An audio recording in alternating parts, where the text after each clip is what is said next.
৯ September DUCSU নির্বাচন আয়োজনে বাধা নেই, আপিল বিভাগের রায়। হাইকোর্টের রায় স্থগিত করে চেম্বার আদালতের আদেশ ৩০ অক্টোবর পর্যন্ত বহাল।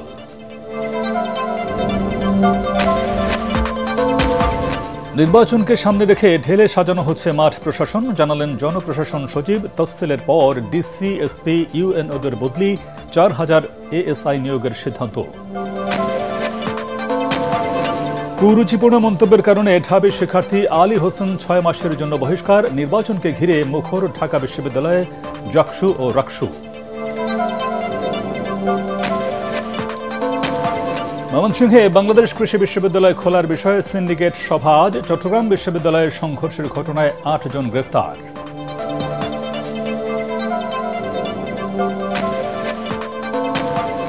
এবং জুলাই গণঅভ্যুত্থানে মানবতা বিরোধী অপরাধের মামলায় সাবেক আইনজীবী চৌধুরী মামুনকে কাল জেরা করবেন শেখ হাসিনার রাষ্ট্রনিযুক্ত আইনজীবী।